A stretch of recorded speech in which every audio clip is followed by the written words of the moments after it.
நண்பர்களுக்கு வணக்கம். நான் உங்கள் அன்பு. இன்னையோட நம்ம மக்காச்சோளம் மட்டும் 121 நாள் ஆகுதுங்க. இடம் வெட்டுறதுக்கு அறுவடை பண்ணுறதுக்கு மழை கொஞ்சம் அதிகமாக வந்ததுனால பச்சை இருக்கத்தான் செய்யுது. இந்த மாதிரிக்கு பச்சை இருந்துச்சுன்னா கருதுகள் சரியாக அடி விடாது. அதனால் காய விட்டுக்கிட்டு இருக்கணும். மழை மட்டும் இல்லாமல் இன்னொரு நாளைக்கு 4 நாள் நல்லா வெயில் விழுந்துச்சுன்னா போதும், அறுவடை பண்ணிடலாம்.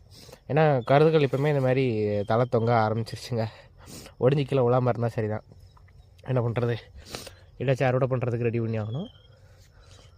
பார்ப்போம் என்ன பண்ணுறதுன்னு. அறுவடை முடிஞ்சதுக்கப்புறம் ஒரு 10 நாள் எப்படியும் உணரோட போட முடிவு பண்ணிடுவோம்.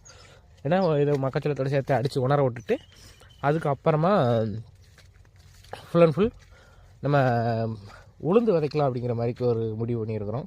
பார்ப்போம் எந்த அளவுக்கு அது சக்ஸஸ்ஃபுல்லாக போகுது அப்படின்னு. உளுந்து விதைக்கிற பற்றி இனிமேல் ரெகுலராக வீடியோஸ் வரும் அப்படிங்கிற சொல்ல முடியாது. அது ரெகுலராக அது மாதிரி ஷார்ட்ஸ் வரும்ங்கிறது கொஞ்சம் கஷ்டம்தான். அப்பப்போ வயலுக்கு வந்துட்டு எடுத்து ஒரு முழு நீள வீடியோவே உங்களுக்கு போட்டது. ஏன்னா ஷார்ட்ஸ் வந்து அந்தளவுக்கு நிறையா தகவல்கள் கொடுக்க முடியல. அதனால முழு வீடியோவே உங்களுக்கு நான் கொடுத்துட்றேன். சரிங்களா? இந்த வீடியோ பிடிச்சிருந்துச்சின்னா மறக்காமல் லைக் பண்ணிட்டு ஃப்ரெண்ட்ஸ் அண்ட் ஃபேமிலி எல்லாருக்கும் ஷேர் பண்ணுங்கள். நம்ம சேனலை சப்ஸ்கிரைப் பண்ணலாம், மறக்காமல் சப்ஸ்கிரைப் பண்ணிடுங்க. நன்றி, வணக்கம்.